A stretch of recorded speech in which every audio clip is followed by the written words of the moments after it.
평안하셨나요? 예, 전국적으로 그 메르스의 기세가 조금 진정이 된다 해서 참 감사했는데 어제 아침에 이미숙 권사님 그 입원해 계셔가지고 잘 계신가 전화를 했더니 목사님 어떻게 해야 돼요? 퇴원을 해야 됩니까? 계속 있어야 됩니까? 라고 여쭤보는 거예요. 아니 왜 그러세요 권사님? 지금 퇴원하면 안 돼요. 그 병원에서 좀 이렇게 계속 치료를 좀 받고 있어야 됩니다 했더니 그러니까 메르스 확진 환자가 나와가지고 다 퇴원하는 분위기래. 그래요 권사님, 그럼 분위기 봐서 같이 뭐 퇴원해야지요. 그리고 오후에 전화를 했더니 의료진들이 입원해 있는 사람들 다 나가라고 했다고 퇴원해서 집에 와 계시다고 이야기를 들었습니다. 또 오후 저녁이 돼서 이제 인터넷 기사를 뜨다가 딱 인터넷 기사가 떴는데 고덕동에 있는 병원도 왔다 갔고 약국도 왔다 갔고 또 그 집에 할머니하고 아이하고, 그러니까 할머니가 아이를 키우고 있는데 이제 그 아이가 또 가까운 데 학교를 다니고 있고 해서 전국적으로는 이렇게 조금 수그러드는 분위기였는데 청정지역 고덕동에서 갑자기 또 메르스의 또 공포가, 또 그런 두려움이, 염려가 또 가득히 퍼지는 모습을 또 보게 되었습니다. 어떤 막연한 두려움, 또 혹시나 하는 그런 마음이 우리들 마음 가운데 있고, 또 그러다 보니까 자꾸 언론에서는 누구를 또 원망하기도 하고 때로는 불신과 어떤 불만의 모습들이 자꾸 자라가고 있는 것은 아닌지 걱정이 되기까지 합니다. 그러니까 성경에서 보면은 사람이 두려움을 갖게 될 때 몇 가지의 공통점이 있는 것들을 보게 됩니다. 첫째로는 인간이 하나님께 불순종할 때 사람의 마음 가운데는 두려움이 찾아옵니다. 하나님께서 아담에게 선악과를 따먹지 말라고 말씀하십니다. 따먹으면 죽는다라고. 근데 그 말씀에 순종하지 않고 불순종으로 그 선악과를 따먹었습니다. 그때 아담의 마음에 찾아온 것이 두려움이에요. 두 번째로는 죄를 지었을 때입니다. 불순종도 다 죄이지만 특별히 인간과 인간 간의 관계에서 죄를 지었을 때, 그러니까 가인이 동생 아벨을 죽였을 때 하나님이 가인에게 찾아와서 묻습니다. 가인아 내 동생 아벨이 어디 있니? 평상시 같으면 늘 아벨하고 같이 이렇게 어울려 노니까 하나님이 당연히 물어볼 수 있는 이야기죠. 희수야 네 동생 유수가 어디 있니? 라고 묻는 것처럼요. 근데 동생을 죽인 가인은 오히려 하나님께 역정을 냅니다. 내가 동생을 지키는 자입니까? 성질을 내는 거예요. 내 두려움이 또 다른 모습으로 성질로 바뀌어서 하나님께 역정을 내는 그런 모습을 보게 됩니다. 세 번째로는 자연재앙, 홍수 심판입니다. 아무리 인간이 달을 정복했다고 하고 산을 정복한다고 하지만 비가 오지 않는 하늘문을 열고 비를 내리게 할 수 없는 것이 인간의 능력입니다. 그래서 이런 인간이 가지고 있는 능력의 한계를 인정할 줄 아는 사람은 하나님께 무릎 꿇을 줄 아는 사람입니다. 죽음의 한계들, 의의 한계들, 능력의 한계를 인정할 때 하나님이 하나님이시구나 라고 고백하게 되는 거죠. 네 번째는 심판대 앞에 설 때입니다. 나의 이익을 위해서 동생을 죽이고 팔 때는 그렇게 당당했던 요셉의 형제들인데 그 요셉 앞에 딱 서서 요셉이 저 앞에 있는 사람이 우리들이 팔아먹은 동생이라는 것이 딱 드러났을 때 그들은 두려워 떨게 됩니다. 만약 이 모습을 한 번만이라도 생각했다면 요셉의 형제들은 그렇게 행동하지 않았을 것입니다. 요셉이 저렇게 심판대 위에서 우리를 심판할 날이 있을 거라는 것을 한 번이라도 생각했다면 그들의 행동은 그렇게 쉽게 나타나지, 그렇게 쉽게 행동하지 않았을 것입니다. 근데 심판대 앞에 서게 된다는 사실을 잊고 사니까 때로는 도둑질도 하고 때로는 살인도 하고 그러면서 나만을 위한 삶을 살려고, 정말 그렇게 해서 나 좋을 대로 살려고 하는 모습을 갖습니다. 다섯 번째는 죽음의 공포입니다. 아브라함이 그의 아내 사라를 누이라 하는 이유가 무엇입니까? 아내로 인해서 내가 죽을까 봐 그 두려움이 찾아왔을 때 아내를 가리켜 누이라 이야기합니다. 그래서 아내를 누이라 속이고 죽음의 공포를 넘어가려 했습니다. 여섯 번째는 나를 해치려 하는 대적들 앞에서 두려움이 찾아왔습니다. 오늘 우리가 읽은 말씀처럼 대적자들이 나를 치려할 때, 나를 해하려 할 때 모든 인간은 두려움 앞에 빠지게 됩니다. 내가 힘이 있으면 그나마 다행인데 아무 힘이 없고 그냥 속절없이 당해야 된다라고 생각할 때 우리는 두려워하게 되는 것입니다. 그렇게 두려움에 쌓이게 되면 인간이 취하는 또 행동이 있습니다. 첫 번째로는 숨는 것입니다. 아담아 아담아 내가 어디 있느냐 묻는 하나님의 그 물음 앞에 내가 무서워서 숨었나이다. 아니 방금 전까지만 해도 어제까지만 해도 하나님과 손붙잡고 막 놀았어요. 아빠 사랑해 엄마 사랑해 막 놀았어. 그런데 아이들이 사고치면 어떻게 해요? 아담의 행동을 보려면 우리 아이들의 모습을 보면 돼요. 아이들이 사고를 쳤거나 뭔가 잘못을 했어. 아 이것이 엄마가 하지 말라고 하는 행동이었구나. 내가 잘못이었다는 걸 알면 숨어버립니다. 숨어버려요. 왜? 무서우니까, 두려우니까. 그걸 회피하기 위해서 도망가는 거예요. 두 번째는 거짓말입니다. 아브라함이 자기 아내를 누이라 속이고 있는 이유가 무엇입니까? 아내 때문에 죽을까 봐 그 두려움을 모면하기 위해서 거짓말을 하는 거예요. 이 모습은 우리들 가운데도 참 많이 있습니다. 내가 좀 뭐라고 해야 되나 좀 부족한 모습이 있을 때, 나의 연약함이 드러날 때, 내가 잘못한 것이 드러날 때 여지없이 튀어나오는데 그 튀어나오는 말이 거짓말일 때가 있는 거예요. 나도 모르게 튀어나오는데 그 말이 거짓말인 거예요. 그래서 그 상황을 피해가고자, 그 상황을 모면하고자 하는 것입니다. 세 번째는 어떤 핑계입니다. 요셉의 형제들이 아버지의 죽음 앞에서 요셉에게 찾아가 하는 말을 들어보십시오. 당신의 아버지 야곱이 돌아가시기 전에 명령하였습니다.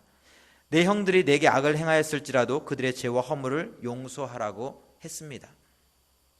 아버지가 그렇게 이야기하지 않았거든요. 아버지가 내가 너를 때렸어도 아버지가 유언했어. 너가 사랑하는 아버지가 유언했어. 그거 안 갚음하지 말라고. 어떤 핑계를 대는 거예요. 어떤 이유를 대는 거예요. 네 번째는 원망과 불평입니다. 오늘 본문에서도 이스라엘 백성들의 원망 소리를 들어보십시오. 나를 노예의 신분에서 해방시켜 주었습니다. 얼마나 기쁘고 감사한 일인지 모르겠습니다. 그런데 그 노예의 신분에서 해방되고 죽음의 공포가 내 앞에 딱 당도했더니 그 기쁨과 감사가 어디론가 사라지고 불평과 원망 소리만 가득한 거예요. 그러니까 하나님 차라리 제가 무서워요. 하나님 제가 두려워요. 저의 죄가 드러나는 것이 두려워요. 저의 모습이 발가벗겨진 것이 너무나 무서워요 라고 이야기하는 것이 솔직한 모습일진데 두려우니까 무서우니까 거짓말을 하고 도망가고 불평을 하고 원망을 하고 핑계를 대고 그것이 인간의 모습이라고 성경은 우리에게 말씀하고 있습니다. 하나님은 하나님의 백성들이 하나님을 예배하며 살아가기를 원하십니다. 그래서 비록 죄악 가운데 있다 할지라도 그들을 불러내셔서 택하셔서 하나님을 예배하는 자, 예배자로 세우기를 원하십니다. 요셉에 의해서 야곱의 가족들이 애굽으로 내려갔을 때 하나님의 말씀처럼 바다의 모래알처럼 하늘의 별처럼 그의 민족은 정말 풍성해졌습니다. 생육하고 번성하였습니다. 하나님께서 우리를 이곳에 인도하셔 주셨음에 대해서 너무나 감사했습니다. 근데 시간이 지나다 보니까 우리가 왜 이곳에 오게 되었는지를 잃어버리게 된 거예요. 처음에는 하나님 너무나 감사합니다. 우리가 유리하는 민족이었는데 막 방황하는 민족이었는데 우리에게 삶의 터전을 허락하시고 우리로 하여금 생육하고 번성할 수 있는 모든 조건을 허락해 주시니 너무나 감사합니다. 우리 할아버지 그 아브라함에게 약속하셨던 하늘의 별과 같이 땅의 바다의 모래알과 같이 이 민족을 많게 하리라는 그 약속이 하나님 이렇게 이루어지는군요. 너무나 감사했습니다. 즐거워했습니다. 근데 시간이 지나면서 그것을 잃어버린 거예요. 우리가 왜 이곳에 왔는지, 우리가 가야 될 곳이 무엇인지, 우리의 목표가 무엇인지를 다 잃어버리고 그냥 그 자리에서의 삶을 즐기고 있는 거예요.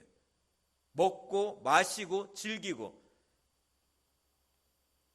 하나님께서 이스라엘 백성들을 그곳에 보낸 이유가 무엇입니까? 말 그대로 내가 너로 인해서 큰 민족을 이룰 것이다라는 그 약속을 이루시기 위해서, 큰 민족이 되기 위한 그 조건을 만들어 주시기 위해서 애굽으로 이스라엘 백성들을 잠시 잠깐 옮겨 놓으셨습니다. 그들이 머물 곳은, 있어야 될 곳은, 가야 될 목표는 애굽이 아니라는 거예요. 근데 그 자리에서 눌러 앉아 있습니다. 우상 앞에서 머리를 숙이고 그 자리에서 나오는 떡과 고기를 먹는 즐거움에 하나님을 예배하는 것을 잃어버렸습니다. 하나님을 찾고 기도하는 것을 잃어버렸습니다. 이때 하나님은 애굽에 새 왕조를 보내셔서 이스라엘로 하여금 고통과 아픔의 시간을 경험하게 합니다. 그때 비로소 이스라엘은 하나님을 찾게 되죠. 출애굽기 2장 23절은 이스라엘 자손의 고된 노동으로 말미암아 탄식하며 부르짖으니 그 고된 노동으로 말미암아 부르짖는 소리가 하나님께 상달되었다라고 기록하고 있습니다. 참 안타깝지만 인간이 가지고 있는 모습이 아닐 수 없습니다. 정말 우리가 힘들고 어려울 때는 하나님께 참 기도 열심히 했습니다. 정말 아이들 등에 업고 나와가지고 이렇게 철야도 하고요. 맨 마룻바닥에서 그 추운 겨울에 마룻바닥 막 찬바람 나오는 데서도 하나님께 울부짖고 기도하고 참 많이 했죠. 근데 배부르고 등 따시니까 기도하는 사람이 점점 없어집니다. 그러니까 삼각산에서 기도하는 사람들도 없어요. 기도원에 가도 기도하는 사람들이 없습니다. 그때 하나님께서 선택하시는 것이 애굽의 새 왕조라는 거예요. 이들은 내 백성인데, 나를 예배하기 위해서 세운 내 백성인데, 이들이 예배하는 것을 잃어버리고 하나님께 영광 돌리는 것을 잃어버리고 그 삶의 자리에서 먹고 마시고 즐기고 있을 때 하나님은 애굽의 새 왕조를 택하시는 거예요. 보내시는 거예요. 그래서 그들로 하여금 다시금 고난의 잔을 마시게 하는 거예요.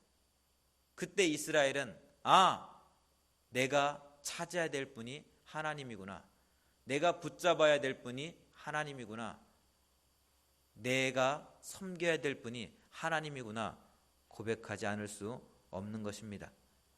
더 이상 애굽의 노예가 아니라 애굽의 바로를 하나님처럼 섬기고 따르는 것이 아니라 우상 앞에서 나오는 떡과 부스러기로 즐거워하는 삶이 아니라 하나님을 섬기고 하나님을 예배하는 자들로 살아가야 되겠구나 라고 새롭게 결단하고 기도하게 되는 것입니다. 근데 이들이 홍해 앞에 섰을 때 이들은 또다시 이 모든 사실을 잃어버립니다. 하나님께서 우리의 부르짖음을 들으시고 우리의 고통 소리를 들으시고 애굽에서 우리를 건져주셨는데 하나님을 예배하기 위해서 하나님께서 우리를 건져주셨구나. 그럼 하나님을 감사하며 찬양하면서 쭉 출애굽을 하였는데 홍해바다 앞에 딱 섰을 때 홍해바다의 그 두려움이 그 모든 사실을 잃어버리게 하는 거예요. 근데 이때의 상황을 보면 충분히 어느 정도 이해가 가는 상황입니다. 이 상황이 어떤 상황이냐면 앞에는 홍해바다가 있어요. 뒤에는 바로의 철병거가 죽이겠다고 쫓아옵니다. 그러면 쉽게 생각하면 옆으로 도망가면 되지요 라고 생각할 수 있는데 옆으로 도망갈 수 있는 상황이 아니에요. 이 지역 상황이 협곡이에요. 협곡. 그러니까 협곡, 계곡 같은. 그러니까 옆으로 도망갈 수도 없는 거예요. 앞에는 바다가 있고요, 뒤에는 철병거가 쫓아오고 있고요, 옆에는 그냥 절벽이에요. 절벽이 아니라 협곡. 그러니까 꼭 도간에 든 쥐와 같이 딱 갇혀버린 형국이라는 거예요. 그러니까 이스라엘 백성들이 원망하는 거예요. 앞을 봐도 뒤를 봐도 옆을 봐도 살 길이 안 보이는 거예요. 앞으로 가도 죽게 생겼고 옆으로 가도 죽게 생겼고 뒤로 가도 죽게 생겼는 거예요. 그러니까 하나님을 원망하는 거예요. 하나님을 불평하는 거예요. 욥의 거기처럼 내가 앞으로 가도 그가 아니 계시고 뒤로 가도 보이지 아니하며 그가 왼쪽에서 일하시나 내가 만날 수 없고 그가 오른쪽으로 돌이키시나 배울 수 없다는 고백이 지금 이스라엘의 고백인 것입니다. 그러니 두려워하는 것은 어찌 보면 당연한 모습입니다. 그런데요, 오늘 본문 3절, 우리 14장 3절의 말씀을 우리 함께 읽어보겠습니다. 우리 14장 3절 같이 읽겠습니다. 바로가 이스라엘 자손에 대하여 말하기를 그들이 그 땅에서 멀리 떠나 광야에 갇힌 바 되었다 하리라. 이스라엘 백성들을 지금 이 자리로 인도하신 분이 누구냐는 거예요. 하나님이라는 거예요. 앞을 봐도 길이 없고 뒤를 봐도 길이 없고 옆을 봐도 길이 없는데 어느 곳을 쳐다봐도 길이 없는데 이곳으로 인도하신 분이 누구냐는 거예요. 하나님이라는 거예요. 1절, 2절 말씀을 통해서 하나님과 모세의 대화가 나오는데 하나님께서 이스라엘 백성들을 일부러 그 자리로 바알스본 맞은편 바닷가로 인도하셨다라는 거예요. 왜? 애굽 사람들로 하여금 여호와가 하나님인 것을 알게 하기 위해서, 이스라엘 백성들을 죽이기 위해서 그 도간에 든 쥐처럼 맞는 것이 아니라 바로로 하여금 여호와가 하나님인 것을 알게 하기 위해서, 애굽 사람들을 통해서 영광받기 위해서 하나님께서 이스라엘 백성을 그 땅으로 인도하셨다는 거예요. 그 자리로 인도하셨다는 거예요. 지금 이스라엘 홍해 앞에서 갇혀 있는 것은 모세가 길을 잘못 인도해서가 아니라는 거예요. 이 모든 사건 가운데서는 하나님의 계획하심이 있다는 거예요. 하나님이 이스라엘을 바알스본 맞은편 바닷가로 인도하신 것은 실수해서가 아니라, 그들이 말을 잘못 들어서가 아니라 하나님의 분명한 계획과 분명한 목적 가운데 그들을 그 땅으로 인도하셨다는 거예요. 그럼 하나님께서 분명한 목적을 가지고 그 땅으로 인도하셨으면 그 길에서 살 길을 열어주실 분이 누구냐는 거예요. 하나님인 거예요. 하나님의 계획과 목적 가운데 이 땅으로 왔기 때문에 그 길에서 살 길을 찾기 위해서 우리가 해야 될 일이 있다면 그것은 하나님을 바라보는 거예요. 내가 앞을 봐도 답이 보이지 않고 뒤를 봐도 하나님이 안 계시고, 오른쪽에서 일하시나 가보니까 하나님이 없고 왼쪽에서 일하시나 보나 하나님이 없도다. 그런데 나의 가는 길 오직 그가 아시나니 그가 나를 단련하신 후에는 내가 정금같이 나으리라. 그 고백이 오늘 우리들의 고백이 되어야 되는 거예요. 왜? 저와 여러분의 삶은, 이스라엘 백성들을 인도하고 계시는 분은 내가 아니라 하나님이기 때문에 그렇습니다. 그 사실을 믿고 설령 내 눈앞에서 길이 안 보이고 내 눈앞에서 하나님이 안 보인다 할지라도 그 상황에서 하나님을 찾고 하나님을 구하고 하나님을 바라볼 때 그 모든 두려움에서부터 자유해질 수 있다라는 거예요. 모든 두려움의 속박에서부터 해방되어질 수 있다라는 거예요. 지금 이스라엘 백성들이 찾아야 하는 것은, 바라봐야 하는 것은 홍해바다도 아니고 애굽의 철병거도 아니고 여호와 하나님이라는 거예요. 그때 두려움은 기대와 감사로 변하게 될 줄 믿습니다. 오늘 우리 대한민국은 정말 메르스라는 듣도 보도 못한 병균으로 인해서 온 나라가 두려움에 떨고 있습니다. 이때 하나님이 오늘 우리에게 원하시는 모습이 무엇일까 한번 곰곰이 생각해 봅니다. 그냥 막무가내로 가만히 있는 게 하나님께서 우리에게 원하시는 모습일까? 무엇이 하나님께서 원하시는 걸까 한번 생각해 보게 됩니다.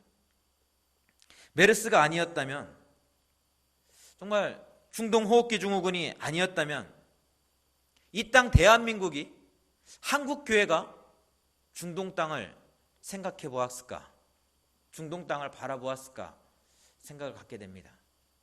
에볼라 바이러스가 아니었으면 우리가 아프리카를 한 번이라도 더 생각해 봤을까? 한번 돌이켜 보게 됩니다. 하나님께서 왜 에볼라를 아프리카 땅에서 발병되게 했으며, 하나님께서 왜 이 메르스라는 이 병균을 중동 땅에서부터 시작되게 하셨는가 한번 생각해 보게 됩니다. 지금 아프리카는, 중동은 부족 간의 싸움으로 인해서, 테러와 전쟁으로 인해서 수많은 사람들이 죽어나가고 있습니다. 내가 예수를 믿는다는 것 하나만으로 한 부족이 그냥 몰살되고 있는 것이 중동 땅입니다. 이 IS라는 이 단체에서는 정말 테러 집단이죠. 이 단체에서는 예수를 믿는다는 이유로 사람들을 20-30명 쭉 세워놓고 그냥 그 자리에서 참수를 시키는 거예요. 목에다가 폭탄을 달아놓고 막 터뜨리는 거예요. 살아있는 사람을 철장에 가둬서 물속에 집어넣는 거예요. 그걸 동영상으로 찍어서 전 세계 사람들한테 보내고 있습니다. 예수를 믿는다는 이유 하나만으로 모든 아버지들은, 모든 아들들은 그 자리에서 다 죽음을 당해야 되고, 여인네들은 성노예로 팔려다녀야 되는 게 지금 중동 땅이에요. 그들 이슬람 사람들이 경전이라고 얘기하는 코란 암송대회가 있는데, 코란이 있는데, 이 코란 암송대회를 열었는데 그 시상이 무엇인지 아십니까? 1등, 2등의 시상이 여자예요, 여자. 포로로 잡아온 여자를 주겠다는 거예요. 상으로 주겠다는 거예요. 지금 그것이 중동에서 일어나고 있는 모습이라는 거예요. 어쩌면 우리들하고는 너무나 멀리 떨어진 이야기이기 때문에 종교도 틀리고 정말 나라도 틀리고 민족도 틀리고 너무나 떨어져 있기에 그들의 아픔에 대해서 그들의 눈물에 대해서 생각하지 않고 살아갈 수 있습니다. 그러나 메르스를 통해서 중동 땅을 다시금 보게 됩니다. 그 땅을 향한 하나님의 눈물을 다시금 보게 됩니다. 그 모습들을 바라보면서 그 사단의 세력이 날뛰고 있는 그 모습들을 바라보면서 눈물을 흘릴 하나님의 마음을 한 번쯤 생각해 보게 됩니다. 사랑하는 성도 여러분, 메르스의 공포에 우리의 마음을 빼앗기지 말고 내 마음 가운데 하나님이 머물 장소를 한번 만들 수 있기를 원합니다. 온전히 하나님이 머물 장소를 만들어 놓고 하나님을 바라볼 수 있기를 원합니다. 그 일들을 위해서는요, 기도하는 시간을 만들어내야 됩니다. 말씀을 읽고 묵상하는 시간을 만들어내야 됩니다. 아무리 삶이 바쁘고 아무리 먹고 사는 것이 힘들어도 시간의 21조를 구별해서 하나님께 온전히 드려낼 수 있어야 합니다. 적어도 하루에 10분만큼은, 적어도 하루에 30분만큼은 다른 것 아무 생각 안 하고 내가 하나님만 바라보겠노라. 오늘 나를 향한 하나님의 마음이 무엇인지, 오늘 이 땅을 향한 하나님의 마음이 무엇인지, 오늘 온 열방을 향한 하나님의 마음이 무엇인지 그 하나님을 바라볼 수 있는 시간을 만들어낼 수 있어야 합니다. 물질 만능주의가 팽배해지면서 하나님보다 물질을 숭배하는 일들이 비일비재하고 있습니다. 권력을 위해서 힘을 갖기 위해서 온갖 가문이설로 선거를 치러냅니다. 선거에 당선이 되면 그 모든 것들은 내가 언제 그랬냐는 듯이 다 뒤로 내팽개쳐 버립니다. 어떻게 해서든지 권력만 가지면 된다고 생각하는 생각이 가득하기에 국민들은 살든지 죽든지 생각도 하지 않는 것 같습니다. 천하보다도 귀한 것이 사람의 생명인데 지금 중동에서는, 아프리카에서는 천하보다도 귀한 그 목숨이, 그 사람의 생명이 파리 목숨보다도 더 안 되게 그렇게 치부되고 있습니다. 그 목숨이 분풀이의 대상이 되어서 자신들의 권력을 유지하기 위한 수단이 되어서 처형되어지고 있습니다. 오늘 우리 교회는 어떻습니까? 세상이 그렇게 하지 말라고 이야기하는데도 회개하고 돌아서는 것이 아니라 그 권력을 놓지 못해서 아둥바둥하고 있습니다. 성추행을 한 목사를 갖다가 설교를 잘한다 해서 담임 목사로 앉혀놓고 왜 우리 목사님 괴롭히냐고 이야기를 하고 있습니다. 사회법에서도 용납하지 않는 일들이 교회에서는 그냥 용납되어지고 있습니다. 도덕 윤리로 용납되지 않는 일들이 오늘 교회에서는 용납되어지고 허용되어지고 있습니다. 오히려 노예는, 총회는 그 사람들을 두둔하면서 왜 비난의 목소리를 내냐고 정죄하고 있습니다. 세상이 빛을 잃어버리고 길을 잃어버리고 교회를 보면서 빛을 보여달라고, 길을 보여달라고, 우리가 어디로 가야 되냐고 묻고 있는데 오히려 교회가 흙탕물 가운데서 아둥바둥 하고 있습니다. 이런 때 우리는 메르스의 공포에 직면해 있습니다. 앞을 봐도 뒤를 봐도 답을 찾을 수 없는 답답한 이 시간에 말입니다. 이럴 때 우리는 어떻게 해야 될까요? 정말 무엇이 하나님이 원하시는 모습일까요? 앞을 봐도 뒤를 봐도 옆을 봐도 답답함이 찾아오십니까? 그렇다면 그 시간에 우리는 하나님을 찾을 수 있어야 됩니다. 이 모든 것이 하나님의 계획한 가운데 인도되고 있다는 것을 믿는다면, 이 땅의 주권이 하나님께 있다는 것을 믿는다면, 온 열방에 나아가는 것이 하나님의 손안에 있다는 것을 믿는다면 우리는 하나님을 바라볼 수 있어야 합니다.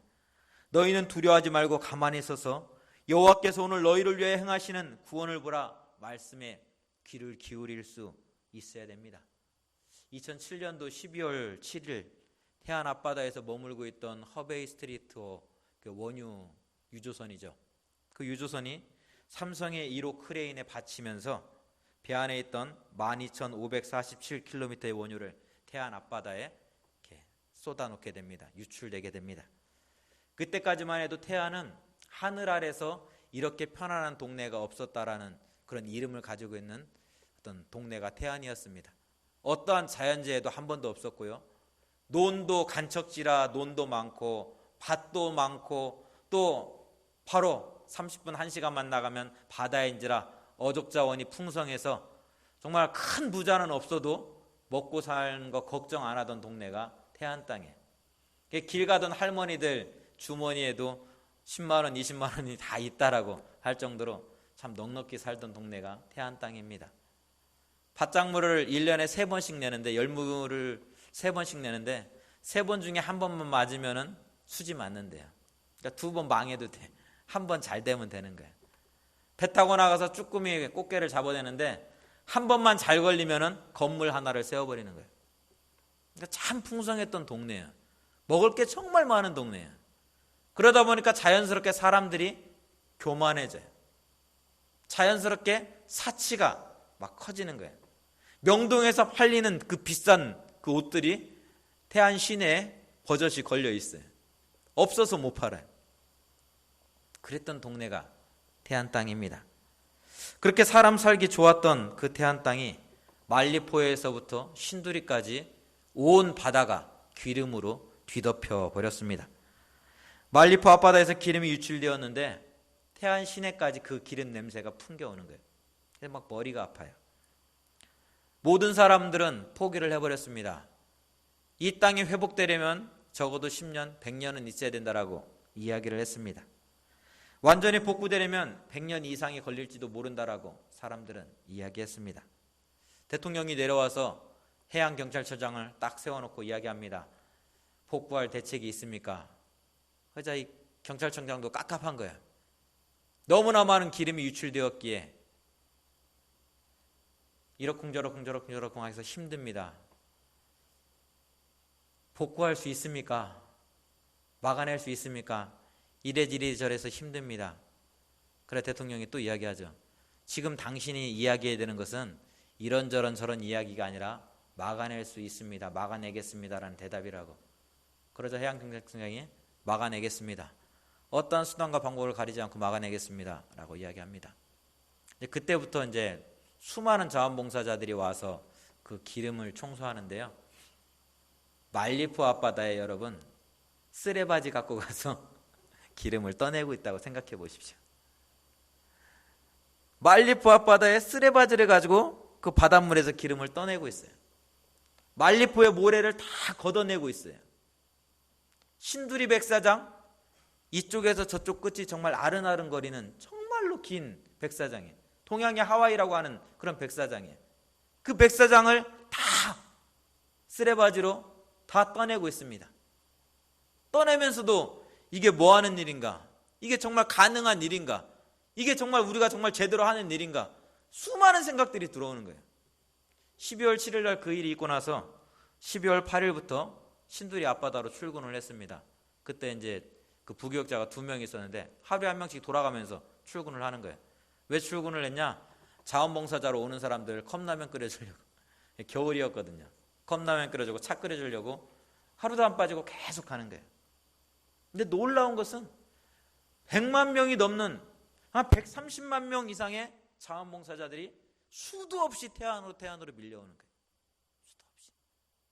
그런데요, 한 달이 지나고 2달이 지나고 석 달이 지나갔을 때, 봄이 되었을 때 그 태안 앞바다에 그 많던 기름이 어디론가 다 사라지고 생명의 씨앗들이 움틀움틀대고 있더라는 거예요.